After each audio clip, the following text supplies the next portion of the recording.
Hello everybody, welcome back to the AdvancedVape channel. Today we're going to be taking a look at the AQUA REBOOT RTA from FOOTOON. It's a Korean company. I've never heard of it before, but I've heard quite a few things about this RTA, so I decided to kind of look into it more and do a review on it. So I have two different colors here. We'll take a look at the one that I built on in a minute. It already has a build on it, but we'll go on and look at the black one. And this is as soon as I open the package. So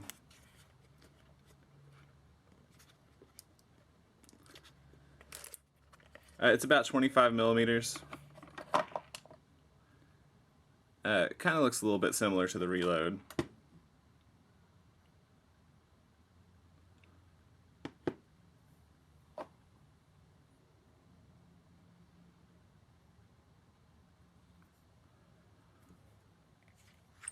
It's got a 2-post build deck,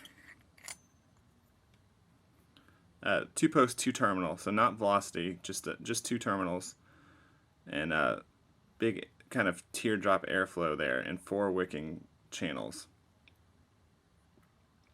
The airflow control is a little bit unique on this tank. There's a little lever here. That's kind of hard to see, and that opens up a flap down inside there. I'm trying to capture it so you can see it on camera.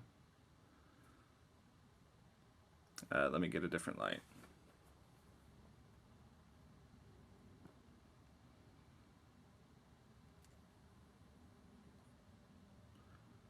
As you can see, I just kind of opened it there. It's kind of a leaf that, as you move that across, it slides across the airflow and closes it up.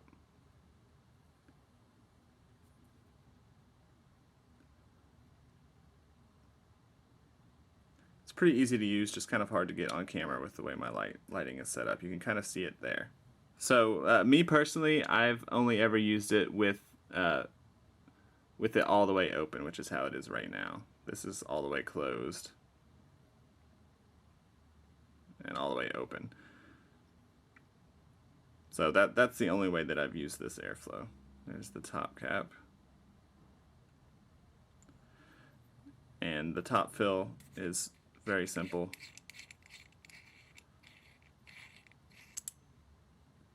It just unscrews in there.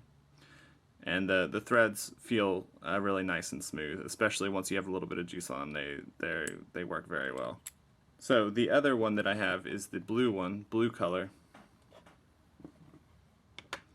There's what the whole tank looks like. I really like this blue color. But I'm going to go on and point out, although I have not had this experience on my personal one, I've heard from a couple different people that they've had issues with the paint kind of chipping or flaking off of there, which is a little bit of a worry because it's painted on the inside there, so you don't want to be vaping paint. Like I said, I haven't experienced that on mine, but other people have, so it's just something to keep in mind. I don't know if that's all of them or it's kind of build quality and consistency issue, or it's just a one-off or two-off sort of thing, not something that happened very often, just a rare thing. I'm not sure.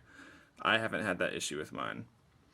So going into building this, my main concern was these wicking ports. I'm not a big fan of the 4 different wicking ports. In general, on tanks, they don't wick fast enough at all.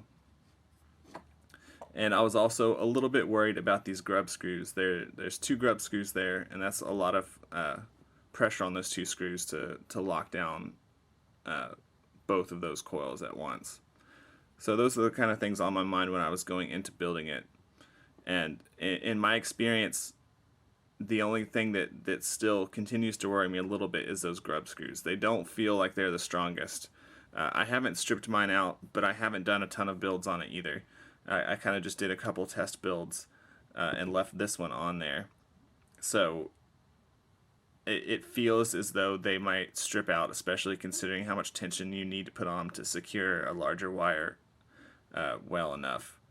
So I was a little bit worried about that. But for the wicking ports, I'll talk about that a little bit more after I finish wicking it. And I'm going to go on and do that now. And I'm going to be using Cotton Bacon Prime again. It's like the V2, but it wicks a little bit faster, and it's a little bit easier to use. I like it. Okay, so these are 3mm diameter coils.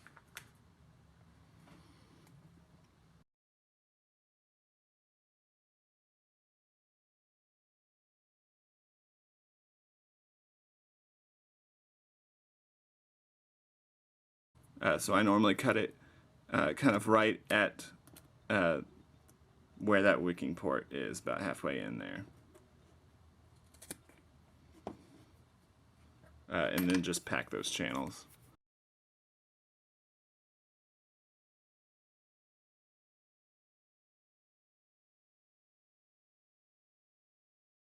And I made those kind of short because this cotton really it really fluffs up a lot when it gets wet. So on other tanks in the past that have these 4 channels, I would have wicked it as light as I possibly could because it just doesn't wick very fast, and I would have to add in airflow channel sort of thing and really work with it back and forth to try and get it to wick fast enough. And in my experience on this one, it's kind of the opposite of that.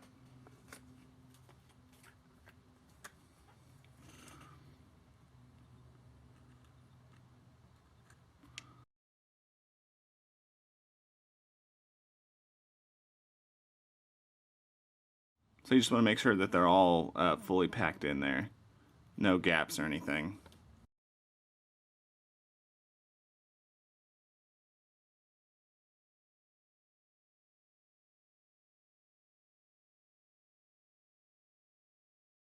Okay, so in my experience, it wicks a lot faster than you feel like it will.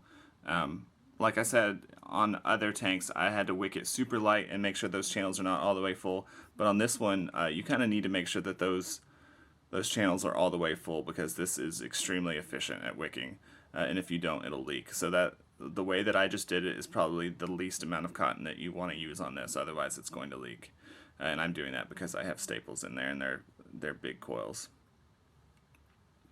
So I'm going to be trying this out on a new DNA 250 color. I'm not going to talk a whole lot about this mod in this video, but if you want me to do a video kind of introducing the 250 color, saying what I think about it, that kind of thing, just let me know in the comments.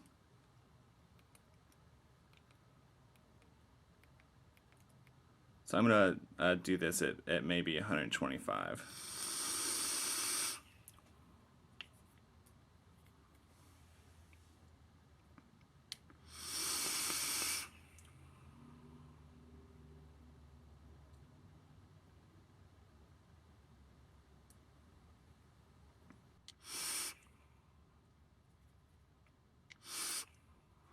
It's staying really saturated, not having any trouble keeping up. You can see the bubbles in there, so it wicks fast. There's a lot of, I guess, vacuum pressure on that juice there, really pulling it into the cotton.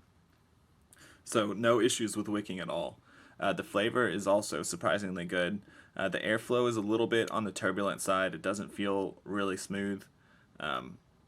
Just a little bit turbulent, maybe a little bit crackly, but not bad at all. Not as bad as something like the Kylan.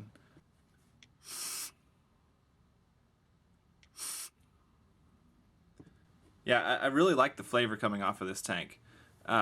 It's one of those tanks that's on the cheaper side, and I know that I normally use stuff like the Reload and the Modfather, and I realize that those are on the expensive side. So it's nice to see a tank that's on the cheaper side that has really good flavor. It's easy to build, but like I said, I'm a little bit worried about those grub screws. So it's one of those tanks, like any tank, that has its pros and cons. I personally have not had any issues with mine, but I'll mention again about the paint. Other people have had that issue, and that's a little bit worrying for those people. But on mine, it's been fine. Yeah, it's been in my daily rotation for a little while since I got it. I would not say that the flavor is at where the Reload is, but it's close. It's not bad at all, and it kind of brings out some notes and juices that the Reload will not. The Reload for me is pretty warm, and that can kind of distort some flavors for me, but that's really dependent on the build that you put in there. This one seems pretty flexible about the build that you put in there. I've tried a smaller one, and this is definitely a larger one in there, and it's doing fine. There's plenty of airflow there to handle big staple coils and a higher wattage. It doesn't feel warm at all. It does feel fairly dense, and it kind of has that mist thing going on, and any tank with good flavor will have that.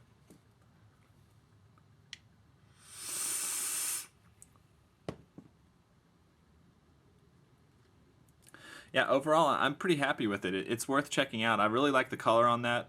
The black one is pretty as well. I haven't seen this for sale on a lot of sites. I got mine through the company that makes it through their website, so it had to be shipped from Korea. But it was pretty fast shipping, and it wasn't that big a deal. Yeah, I think to sum up, it's just a pretty good flavor tank. I'd keep an eye on those grub screws. Other than that, building it is just fine, and I was really surprised by how easily and how well it wicks. That's probably the best thing about it. There's no issues at all there. It's just easy to use. So that'll bring us to the end of this video about the AQUA REBOOT RTA from FOOTOON. If you like this video on our channel, give us a like and subscribe. And as always, if you have any questions, leave them below in the comments or send me an email. Thanks.